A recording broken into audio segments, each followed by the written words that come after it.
الحمد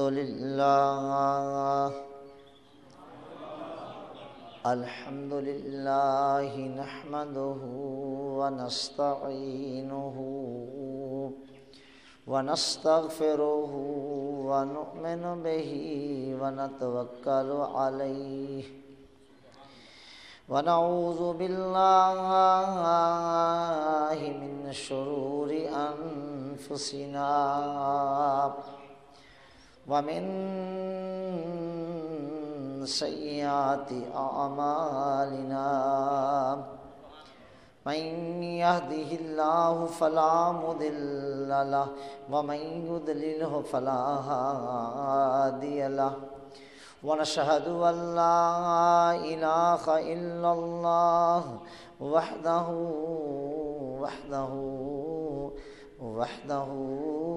لا شريك له ونشهد أن سيدنا وسندنا ومولانا وملجانا ومأوانا محمدًا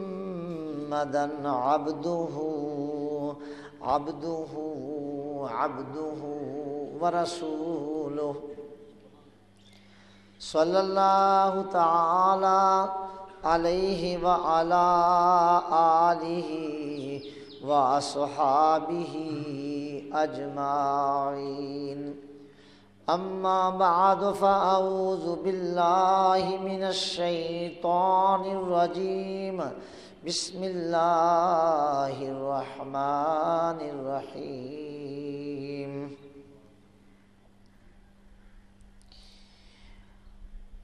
یوم یعض الظالم علی یدیہ یقول یا لیتنی اتخذت مع الرسول سبیلا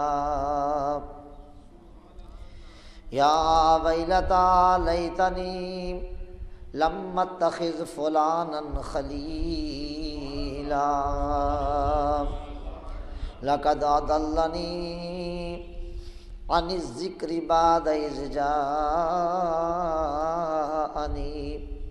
وکان الشیطان للانسان خذولا صدق اللہ مولانا العظیم وصدق رسولہ النبی الکریم الامین ونحن على ذلك لمن الشاہدین والشاکرین والحمد للہ رب العالمین مولایا صلی وسلم دائما ابدا علی حبیبک خیر الخلق کلہم جاءت لدعوته الاشجار ساجدة تمشی الیہ علی ساق بلا قدم مولایا صلی وسلم دائما ابدا علی حبیبک خیر الخلق کلہم محبت سے صلاۃ السلام تاکہ برکت ہو جائے صلاۃ والسلام علیک یا رسول اللہ وعلی آلک وصحابک یا حبیب اللہ الصلاۃ والسلام علیک یا رسول اللہ وعلی آلک وصحابک یا حبیب اللہ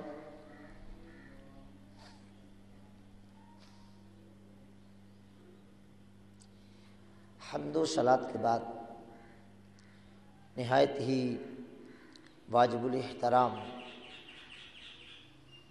مبلغین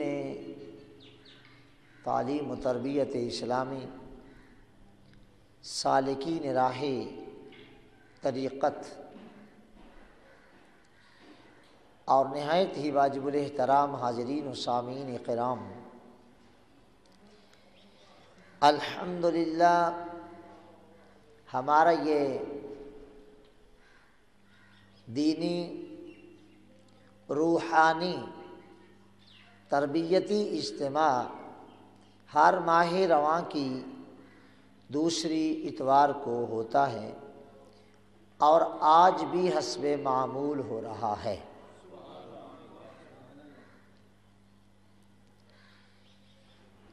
اس میں کوئی شک نہیں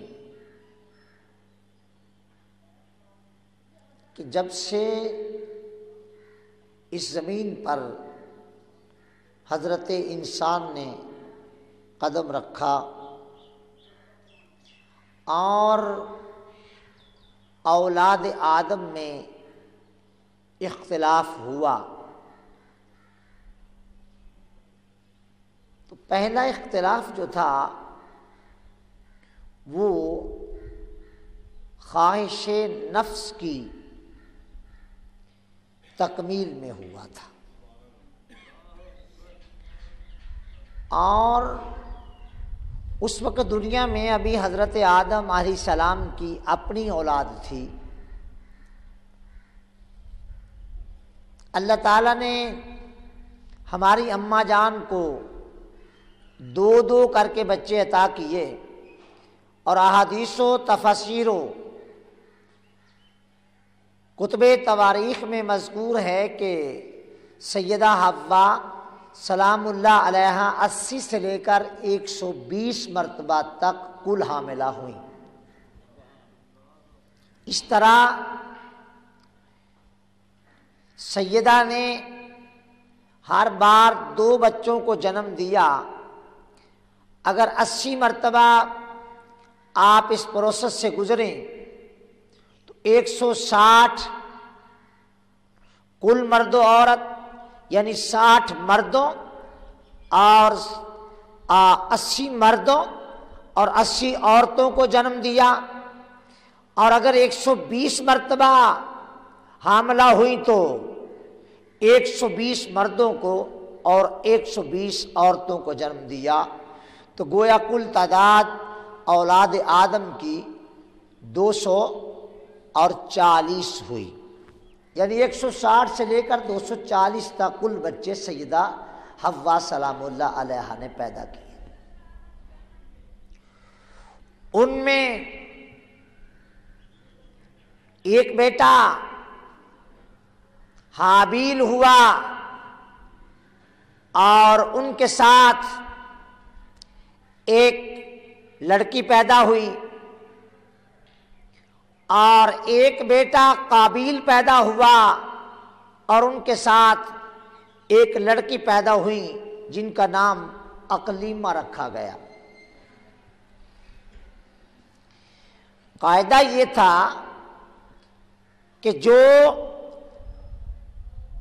اس لڑکے کے ساتھ لڑکی پیدا ہوتی، اس کا نکاح جو پہلے والا جوڑا پیدا ہوا تھا اس لڑکے کے ساتھ اس لڑکی کا نکاح کیا جاتا، اور اولاد آدم میں اس طرح کا نکاح جائز تھا چونکہ نسل انسانی کو بقا دینا تھی۔ جو لڑکی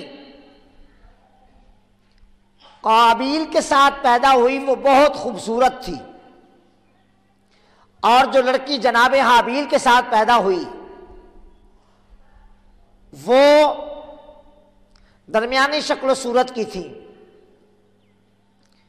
اب قابیل چاہتا تھا کہ میرا نکاح میرے ساتھ پیدا ہونے والی لڑکی سے ہو جائے، اور اس قانون میں وہ ان کی بہن تھی۔ حابیل بیچارے تو اپنے والد ماجد کے قانون کے اور اللہ کے قانون کے پابند تھے، لیکن قابیل نے کہا کہ نہیں، میں اس قانون کو نہیں مانتا۔ تو پہلا جھگڑا خواہش نفس کی تکمیل پر ہو گیا، اور قابیل نے حابیل کو دھوکہ کر کے اپنے ماں جائے کو قتل کر ڈالا، اور قتل حابیل کے بعد قابیل گستاخ ہوا، راندہ گیا، اور اختلاف کی بنیاد پڑ گئی۔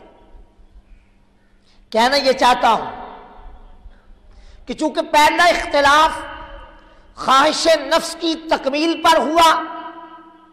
اس لیے اولاد آدم کو جب بھی مشکلات پیش آئیں گی وہ اس کے نفس کے ہاتھوں پیش آئیں گی، اور جب یہ قوم راہ پائے گی، فلاح پائے گی، کامیابی پائے گی، تو اپنی نفس کی خواہشات کے ساتھ جنگ کر کے انہیں مغلوب کرنا ہوگا اور اللہ کے حکم کو اپنے اوپر نافذ کرنا ہوگا. یہ ابتدا ہے اور اٹ از دا فیکٹ، یہ ایک حقیقت ہے. اولاد آدم کا اختلاف خواہش نفس کی تکمیل کے باعث ہوا ہے، اور اب اولاد آدم میں جتنے اختلافات ہوتے ہیں وہ خواہش نفس کے لیے.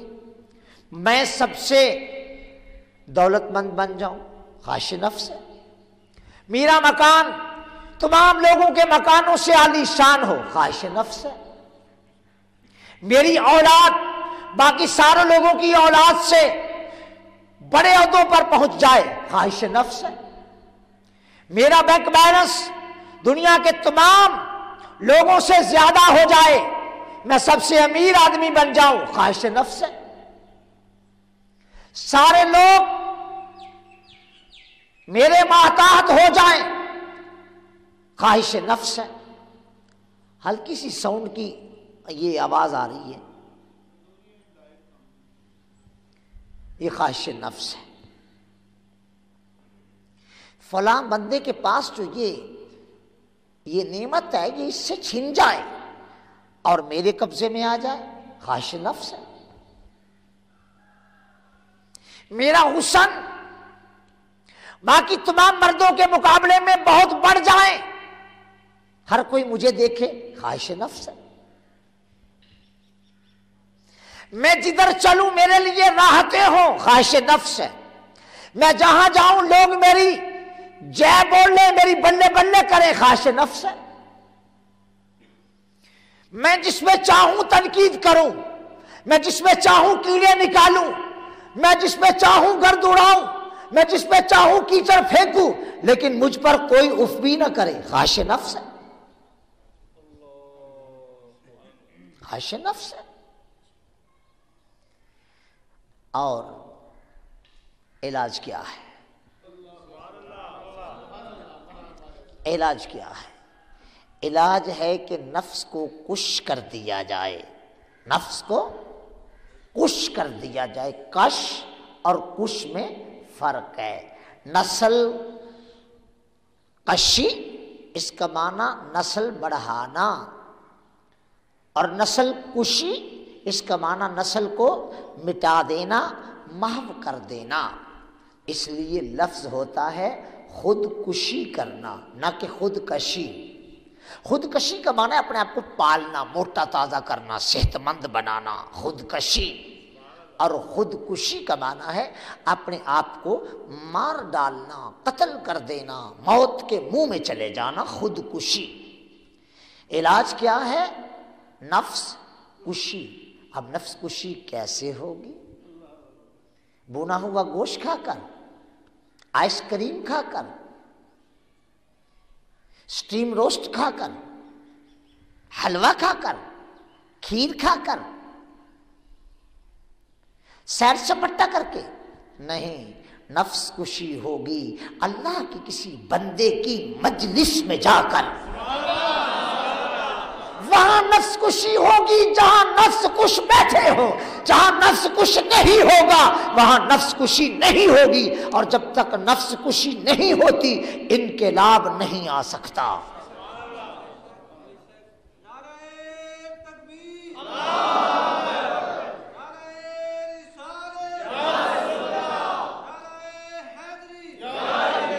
لوگ کہتے ہیں مولانا اللہ کا دیا سب کچھ ہے، مال ہے، اپنا گھر ہے، اپنی گاڑی ہے، 4 پیسے ہیں، اولاد ہے، بڑی جو ہے وہ نوکری ہے، بڑے عہدے پر فائز ہوں، سارا کچھ ہونے کے باوجود مولانا سکون نہیں ہے. کہاں سکون تلاش کرتے ہو؟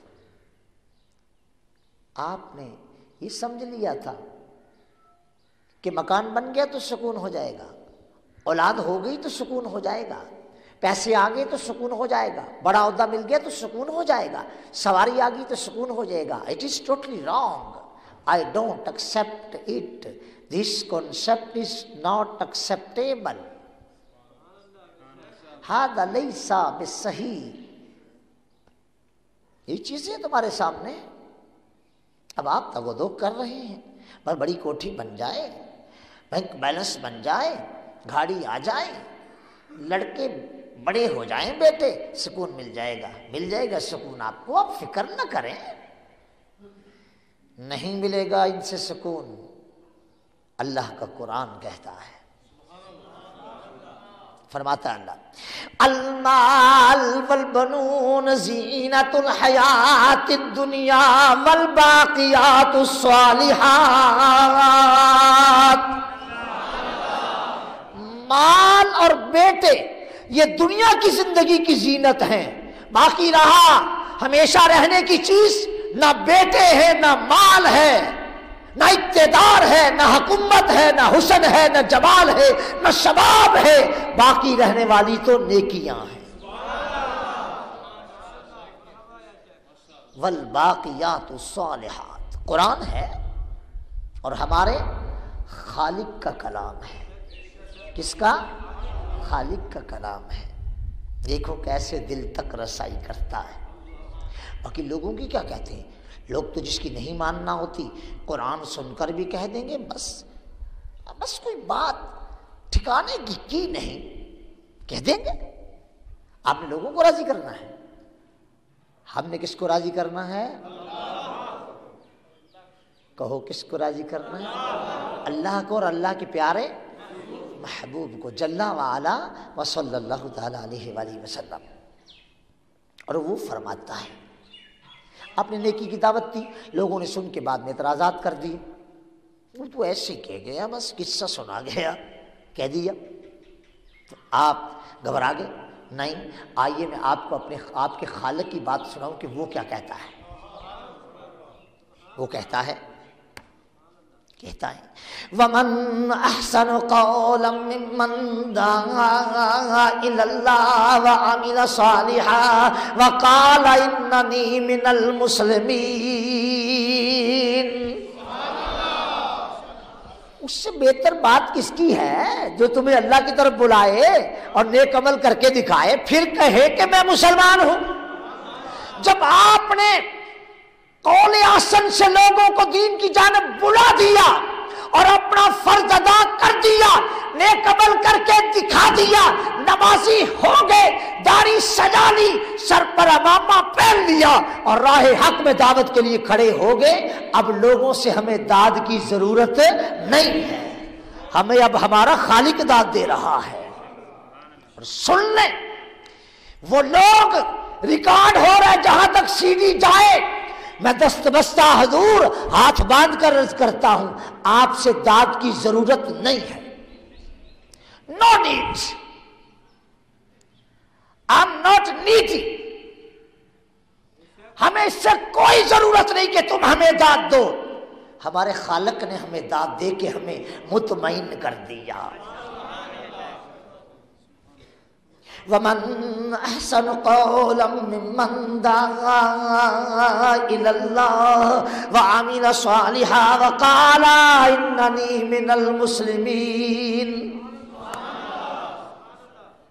دعوت دے دی، بس ٹھیک ہے، ہم نے اپنا فرض ادا کر دیا، ہمیں نہ تو کسی سے مال چاہیے، ہمیں نہ کسی سے شہرت کی تمنا، نہ کسی سے ہم کسی اور شے کے خواہاں، ہمیں تم سے صرف یہ چاہیے کہ تم دین کی امداد و نصرت کرو۔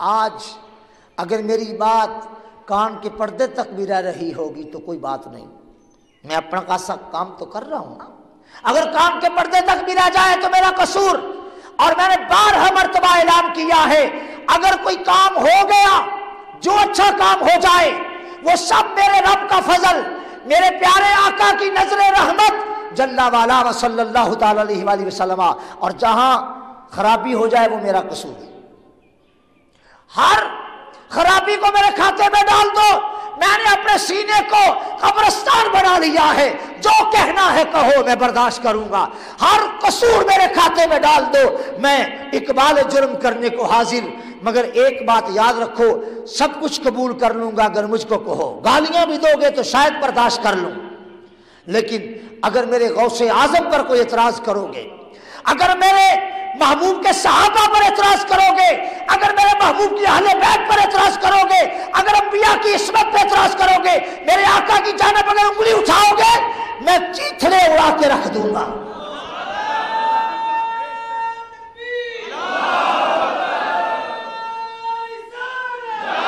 میں سب کچھ گوارا کر لوں گا، لیکن میں اپنے محبوب کا ہے سننا گوارا نہیں کرتا، واللہ میں پیدا اس لیے ہوا ہوں سب کچھ گوارا کر لوں، مگر اپنے محبوب کی عظمت و شان پر کوئی حرف گوارا نہ کروں، سب کچھ گوارا ہے، مگر اللہ نے ہم اس لیے دنیا میں بھیجا کہ ہم لوگوں کو بتائیں کہ تمہاری آن بان عزت عظمت یہ رسول اللہ کے صدقہ میں ہے، رسول اللہ کے صدقہ میں ہے۔ اب اللہ کے محبوب صلی اللہ تعالیٰ علیہ وآلہ وسلم سے زیادہ نازنین تو کوئی مائی نے لال جانا ہی نہیں نا، ہیں؟ کسی کا چہرہ رسول اللہ کے چہرے کے برابر بھی ہو سکتا ہے، حسن میں کوئی رسول اللہ کے قریب بھی آ سکتا ہے صلی اللہ علیہ وآلہ وسلم۔ کیا کوئی خاندان رسول اللہ کے خاندان سے زیادہ معزز ہو سکتا ہے؟ اہل بیت پیغمبر سے زیادہ کوئی خاندان عزت والا ہو سکتا ہے؟ کیا لوگوں نے اس خاندان کو ستایا نہیں؟ کو ستایا ہے؟ تو میں اور آپ کس کھیت کی مولیاں ہیں کہ ستائے نہ جائیں اور عزتیں پا جائیں؟ سبحان اللہ، یعنی لوگ ٹچکرے نہ کریں، حوصلہ افزائی کرنے کے بعد بجائے لوگ اعتراض کریں گے اور آپ ذات پر اعتراض ہے تو پی جائیں، کہ اگر کوئی اعتراض کرے کہ غوث اعظم رضی اللہ تعالی عنہ کے بارے میں کہ یہ کیسے ہو سکتا ہے، پھر آ جائے میدان میں ثابت کر دوں گا کہ میرے غوث اعظم سے بڑا کوئی ولی نہیں گزرا۔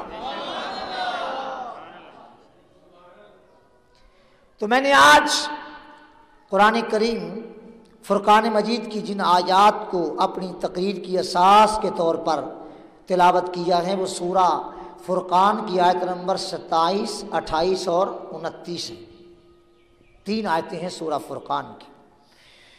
فرقان کا مطلب ہے حق اور باطل میں امتیاز کرنے والی۔ غزوہ بدر کو یوم الفرقان کہا گیا، اس دن حق اور باطل میں امتیاز ہو گیا۔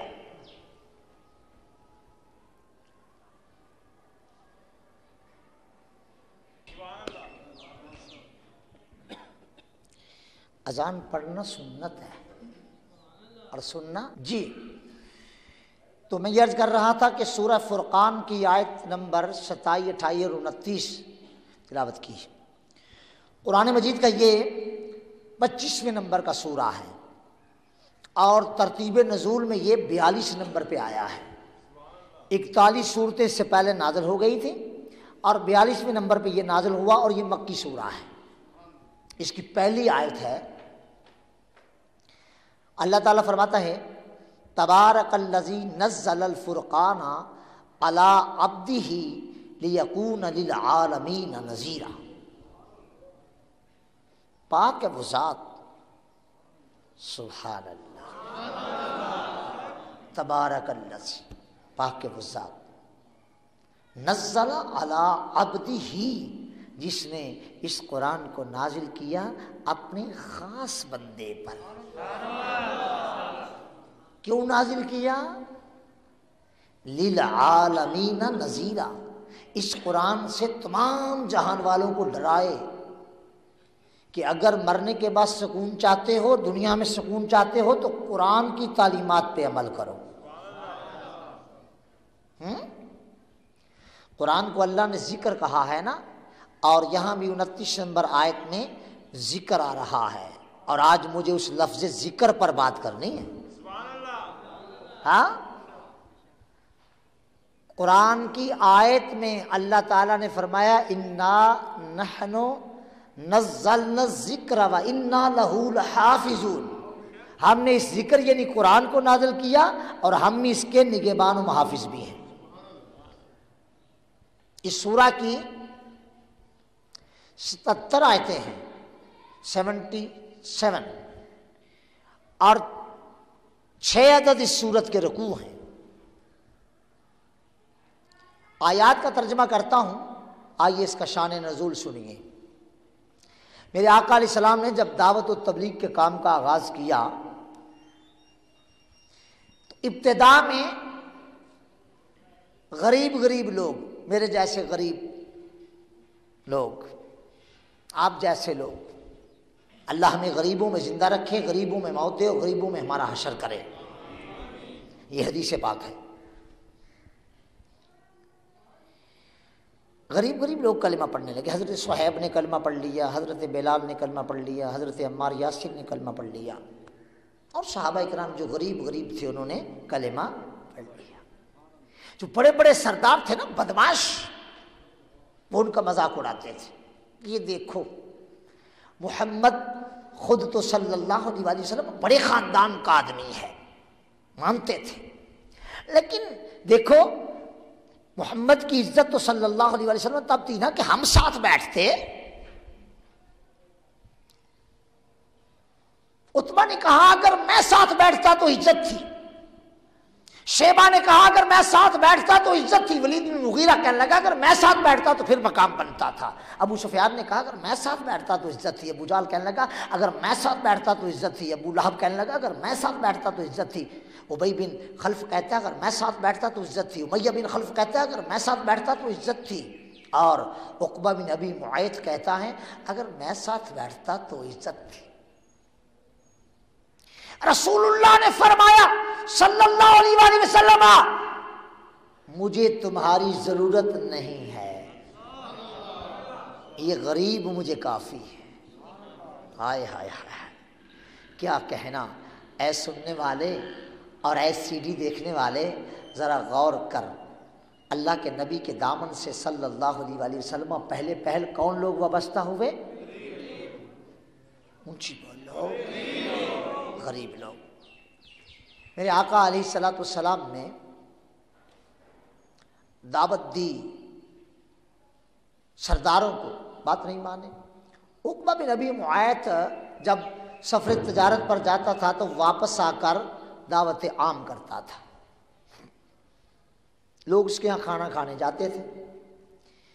ایک سفر سے واپس آیا تو میرے آقا کریم علیہ الصلوۃ والسلام کو کہنے لگا کہ آپ بھی آئیں۔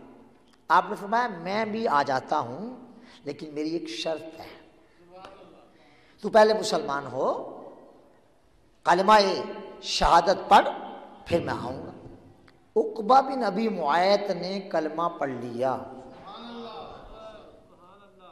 اور بظاہر مسلمان بن گیا،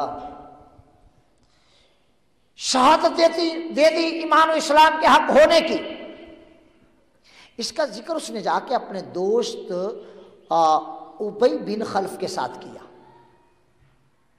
ابی بن خلف اس کا بڑا پکا یار تھا، یار مار تھا نا،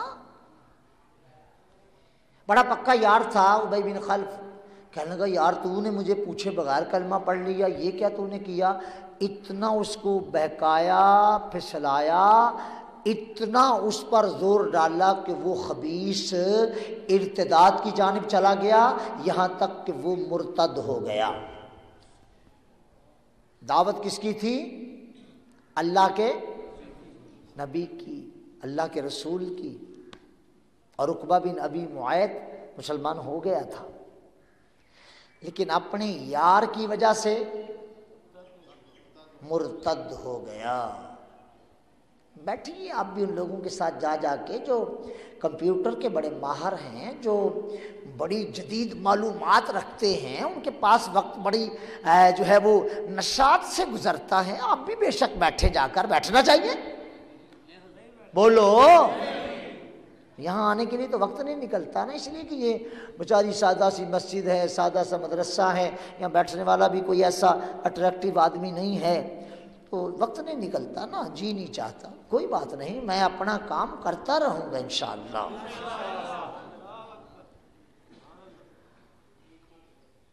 ابی بن خلف کہتا ہے عقبہ بن ابی معیط کو کہ معاذ اللہ اب ایسے نہیں کام چلے گا کہ یہاں انکار کر دے، جا کے منہ پر سنا کے آ معاذ اللہ، توبہ نعوذ باللہ من ذالک، جہنم کے کسی نچلے گڑھے میں جل رہا ہوگا۔ آیا خبیث اور آ کر محبوب کو اس نے کچھ ایسی باتیں کہیں جن سے محبوب کا دل دکھا۔ یہاں تو علماء نے لکھا ہے کہ خبیث اتنے غصے میں آ گیا کہ محبوب کے چہرہ پر انوار پر تھوکنے کی کوشش کر رہا تھا، لیکن میرے اللہ نے اس کو آگ کا شعلہ بنا کر اس کے منہ پر مارا اور اس کا چہرہ جل گیا، مرتے دم تک اس کا چہرہ سیاہ رہا۔ محبوب نے اس کو فرمایا تھا آلو تو راسک بالسیف، وقت آئے گا تیرا سر تلوار سے میں اڑاؤں گا، چونکہ تو نے اللہ کے رسول کی بے ادبی کی ہے۔ گستاخ رسول کی سزا کیا ہے؟ موت۔ جو رسول اللہ کی گستاخی کرے اس کو دنیا میں رہنے کا حق نہیں۔ الو تو راسک بالسیف، تیرا سر تلوار سے اڑاؤں گا۔ عقبہ بن ابی معیط بدر والے دن، اس کو مشرکین کہتے تھے ابو جال، ابی بن خلف، امیہ بن خلف، عتیبہ بن ربیہ، کہ چلو یار نکلو چلتے ہیں بدر کو۔ ڈرتا تھا، آخر اس کو انہوں نے خوب پمپ کیا اور اس کو لے آئے۔ کہنے لگے اول تو مسلمان غالب آتے ہی نہیں، وہ تھوڑے سے ہیں، ان کو ہم نے مار مور کے آ جانا واپس۔ اور بدر میں ان کے لاشوں پر ہم وہاں بھنگڑا ڈالیں گے۔ مکے سے جب نکلے تھے یہ کہہ کے نکلے تھے کہ غلامان محمد کی لاشوں پر بھنگڑا ڈال کے آئیں گے، شراب پی کے، کنجریوں کے گانے سن کے وہاں پر جہاں ہم بھنگڑا ڈال کے آئیں گے۔ میرا رب بھی کہہ رہا تھا تم آؤ تو صحیح، اب نکل کر دیکھو تو صحیح، وہاں میں نے ایک مرد ایسا بھی رکھا ہوا ہے جو تم سب پر اکیلا غالب آنے کے لیے کافی ہے۔ آؤ نکل کر، آؤ نکل کر میدان میں۔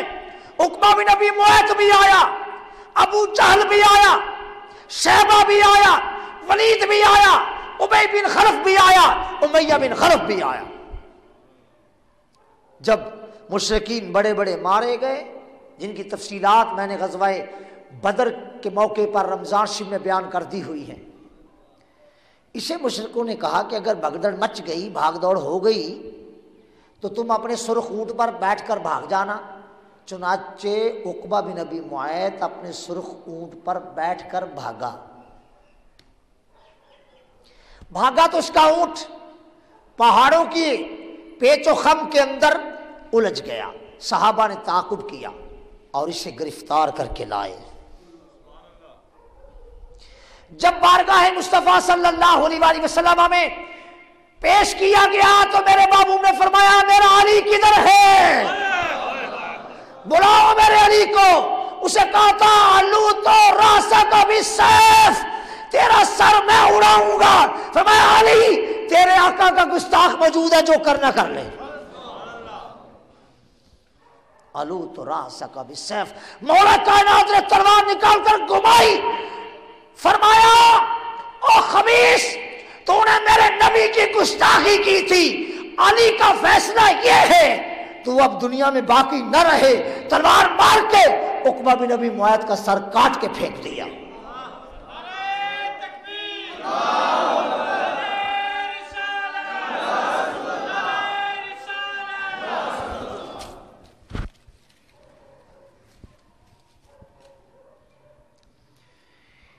اب اللہ تعالیٰ نے اس گستاخ نے جب ارتداد اختیار کیا تھا تو یہ آیات سورہ فرقان کی نازل فرمائی تھی۔ ارشاد ہوتا ہے وَيَوْمَ يَعُضُّ الظَّالِمُ عَلَىٰ يَدَيْهِ يَقُولُ يَا لَيْتَنِي اتَّخَذْتُ مَعَ الرَّسُولِ سَبِيلًا۔ اور یہ ظالم قیامت کے دن اپنے ہونٹ چبائے گا اور اپنے ہاتھوں پر کاٹے گا اور کہے گا کاش میں نے رسول کی غلامی کی ہوتی۔ یا ویلتا لیتنی لم اتخذ فلانا خلیلا۔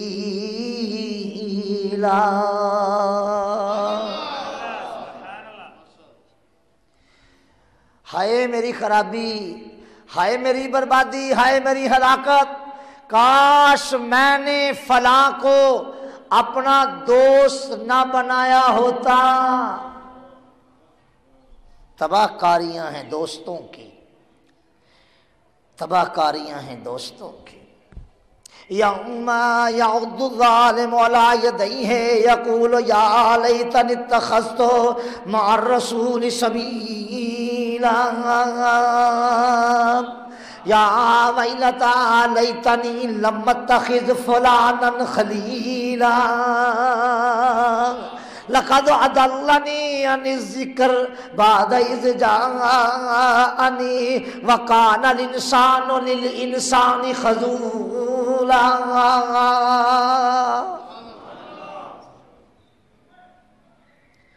یا ویلتا، ہائے میری خرابی، لیتنی کاش میں، لم اتخذ فلانا خلیلا، فلاں کو یار نہ بناتا۔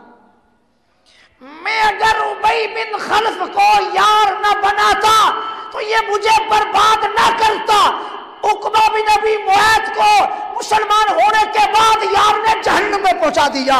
لہذا علماء نے اصول لکھا ہے، دوست صرف اس شخص کو بناؤ جو دیندار ہو اور صحیح عقیدہ ہو۔ تمہاری مجالس جب تک نہیں بدلتی نا تب تک تمہارے اندر انقلاب نہیں آ سکتا۔ مجالس بدلو، اپنی نشستوں پر خاص بدلو، نیکوں میں بیٹھو۔ حضرت سکون نہیں ہے، آپ اہل یقین کی مجلس میں جاتے کب ہیں؟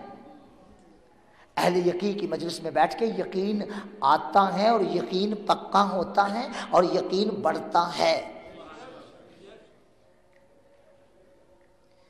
میں آپ سے اللہ کے نام کا واسطہ دے کر اور اللہ کے محبوب کے نام کا واسطہ دے کر جل والا و صلی اللہ تعالی علیہ وآلہ وسلم کہتا ہوں، بتائیے آپ سکون نہیں چاہتے؟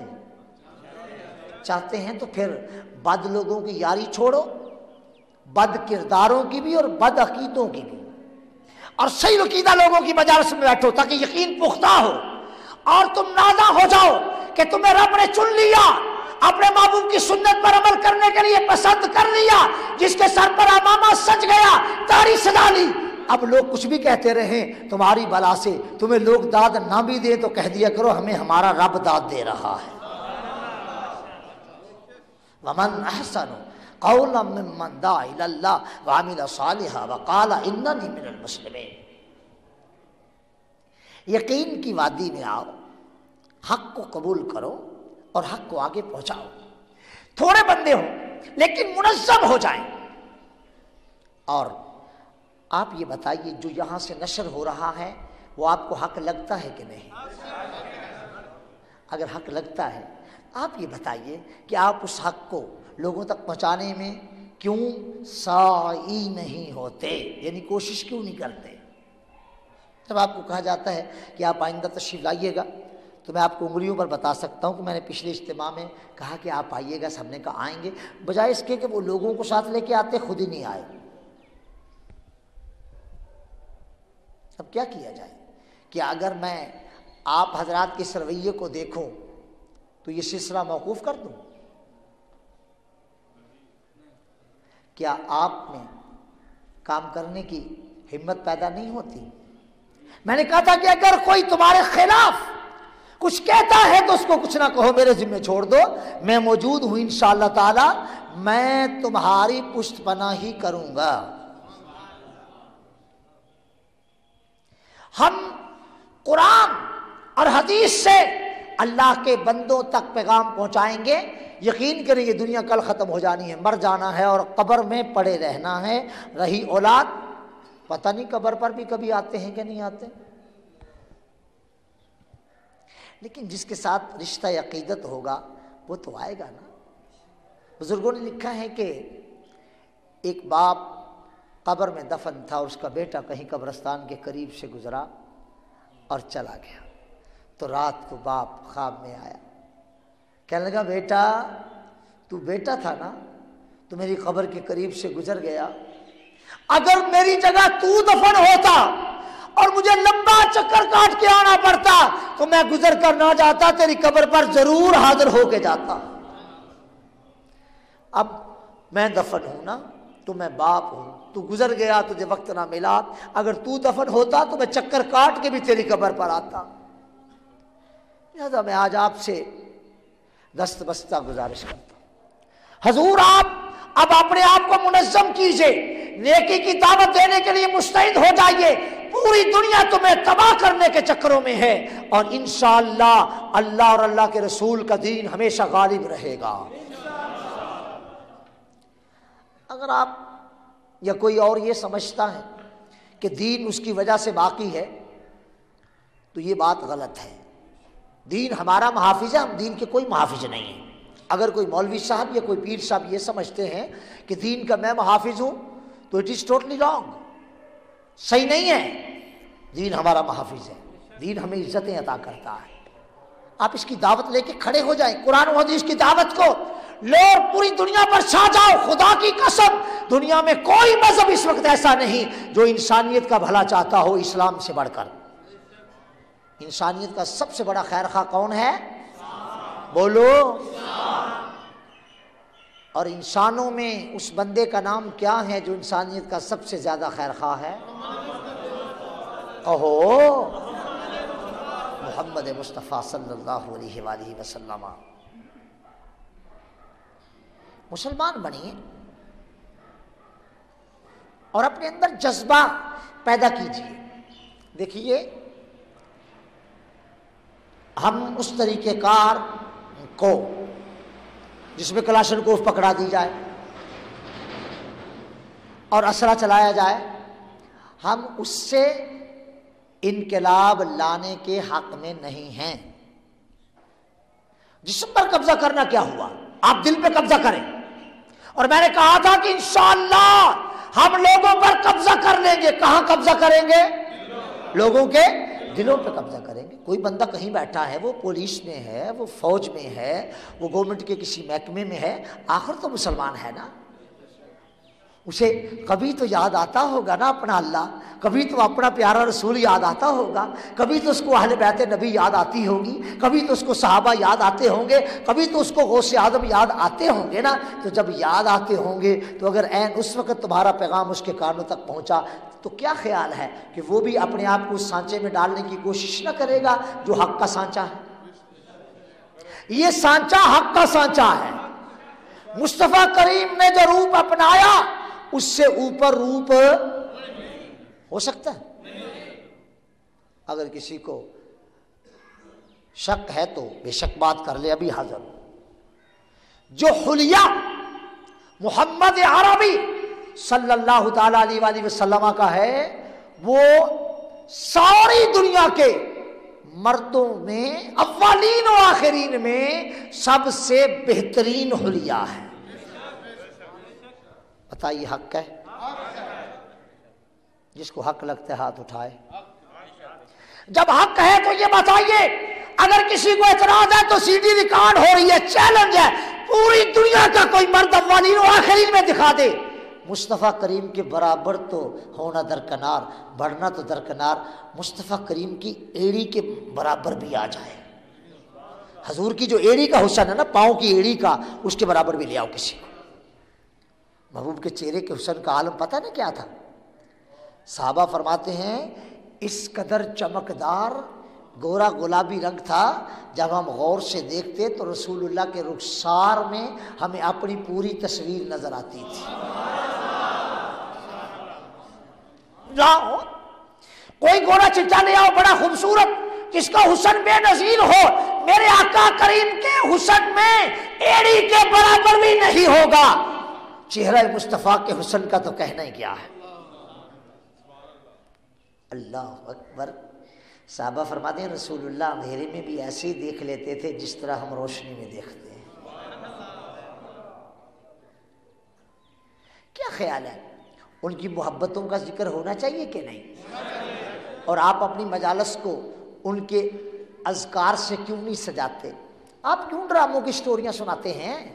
آپ کیوں فلموں کی سٹوریاں لے کے بیٹھے ہوتے ہیں؟ آپ کیوں ایکٹروں ایکٹریس کی کہانیاں سناتے پھرتے ہیں؟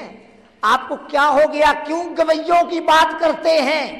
کیوں ناچوں کی بات کرتے ہیں؟ آپ محمد عربی کے غلاموں کی بات کیوں نہیں کرتے؟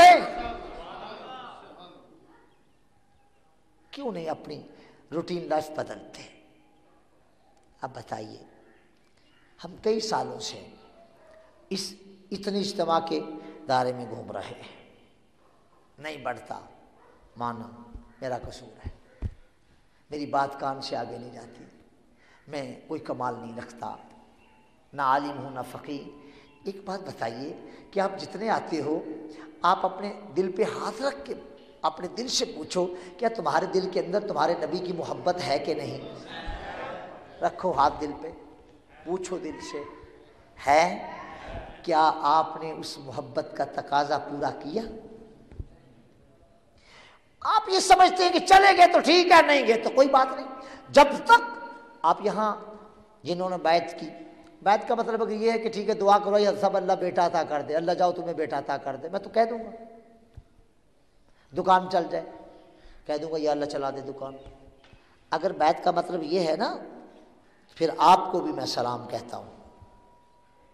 بیعت کا مطلب یہ ہے کہ جو نیکی آپ خود کرتے ہو، لوگوں کے لیے وہ نیکی پسند کرو۔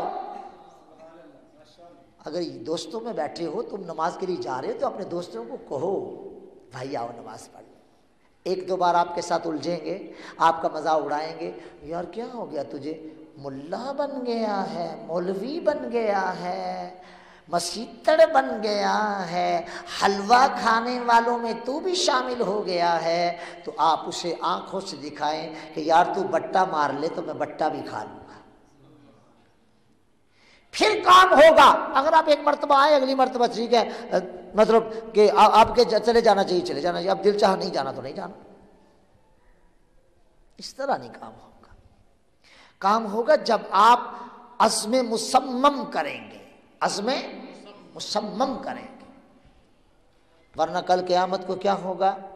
پچھتانا پڑے گا، پچھتانا پڑے گا۔ حدیث پاک میں آتا ہے، مسند میں حدیث موجود ہے، اور حضرت انس بن مالک رضی اللہ تعالیٰ عنہ، ابو ہریرہ رضی اللہ تعالیٰ عنہ راوی فرماتے ہیں کہ قیامت میں 4 سوال ہوں گے۔ اللہ تعالیٰ پوچھے گا، ہاں بھائی ذرا بتا عمر کیسے گزاری؟ 2 مال کہاں سے کمایا، کہاں صرف کیا؟ 3 جسم کو کیسے کیا کام کر کے بسیدہ کیا؟ میں نے تو جب دیا تھا، بچہ تھا نا بڑا نرم و نازک، سبھی بڑا ہو کے کڑیل جوان بن گیا، تو یہ بسیدہ جب ہوا، پرانا ہوا، تو کیا کام کیے کہ یہ بسیدہ ہوا؟ کن کاموں میں بسیدہ کیا؟ نمازیں پڑھنے میں، روزے رکھنے میں، حج کرنے میں، لوگوں کی خدمت کرنے میں، یا کچھ اور کرنے میں؟ آپ بتا۔ اور چوتھا یہ بتا کہ تو نے اللہ کے بندوں کے حقوق کتنے ادا کیے؟ او کما قال علیہ الصلوۃ والسلام۔ کئی مقامات پر اس کی جگہ ایک اور بات کا بھی ذکر ملتا ہے حدیثوں میں۔ میں اور آپ ابھی فرض کر لیجئے، اور یقیناً کھڑے ہونا ہے، اللہ کی بارگاہ میں کھڑے ہیں، اللہ تعالیٰ پوچھتا ہے، ہاں میرے بندے بتا عمر کیسے گزاری؟ کیا میں اور آپ اس پوزیشن میں ہیں کہ کہہ سکے کہ یا اللہ تیرے حکم کے عین مطابق گزاری؟ 2 مال کہاں سے کمایا، کہاں صرف کیا؟ لیجئے جائزہ۔ کہہ سکیں گے کہ حلال کمایا، حلال جگہ پہ لگا دیا؟ جسم کو کیسے بسیدہ کیا؟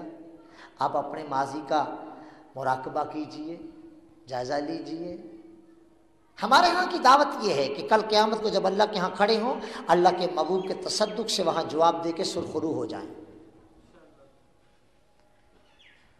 بعض لوگوں کو میں نے سنا ہے کہتے ہیں یار کچھ بھی نہیں ہوگا، ایسے ہی مولوی ڈراتے رہتے ہیں۔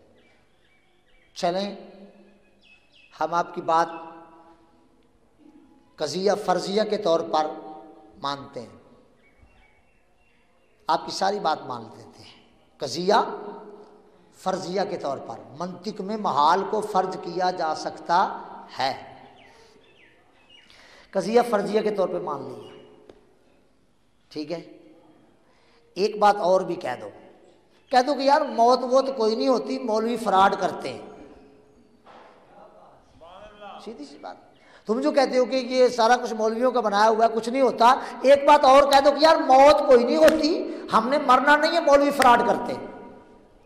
اگر موت ثابت ہے تو علماء کا باقی کہنا بھی حق ہے، اور اگر موت کو تم غلط ثابت کر دو تو باقی ہم غلط مان لیتے ہیں۔ آ جاؤ میدان، ثابت کر دو کہ مولوی کہتے ہیں مر جانا ہے، یہ جھوٹ ہے۔ کوئی مائی کا لال ثابت کر سکتا ہے؟ ہاں، کہا نا کسی نے آئی جوانی ہر کوئی ویکھے تے جاندی کسے نہ ڈٹھی۔ آتی ہے جوانی، پتہ بھی نہیں چلتا، بندہ جوان ہو جاتا ہے، کڑیل جوان، بڑی بڑی خاصیں انگڑائیاں لینے لگتی ہیں، اور چند سالوں کے بعد ڈھل جاتی ہے، اور لوگ انکل اور بابا جی کہنا شروع کر دیتے ہیں۔ کان سن کر حیران ہوتے ہیں کہ میں انکل اور میں بابا جی؟ وقت کہتا ہے جی ہاں، جی ہاں۔ مجھے کل کی بات لگتی ہے، میں اسٹوڈنٹ تھا، پنجاب یونیورسٹی میں پڑھنے جایا کرتا تھا، ہاتھ میں فائل پکڑ کر، ہاں۔ اب میرے بیٹے الحمدللہ جوان ہیں، کڑیل، اللہ ان کو سلامت رکھے اور دیندار بنائے۔ تو کہاں گیا وہ سارا شباب؟ ظاہر تو لڑکا نہیں رہا نا، اور آپ بھی لڑکے نہیں رہیں گے۔ لہذا دین کی دعوت کو، اللہ کے محبوب کی سنت کو عام کرو، عام، اور جو مرکز سے نشر ہو اس کو اللہ اور اس کے رسول کے حکم کا جز سمجھو۔ جب تک آپ مرکز سے جو بات نشر ہوتی ہے اس پر عمل نہیں کرتے، کبھی بھی آپ اسی طرح رہیں گے۔ یہ اجتماع ہوتا رہے گا، میری زندگی بیت جائے، مر جاؤں تو پھر بھی ایسے رہے گا۔ اگر آپ کام کرنا شروع کریں گے تو پھر انقلاب آئے گا۔ اللہ کرے کہ ہمیں یہاں سے جاتے وقت حسرت نہ ہو، ندامت نہ ہو، شرمندگی نہ ہو، مطمئن ہو کر دنیا سے چلے جائیں اور آخرت کے گھر میں جا کر سکون پائیں۔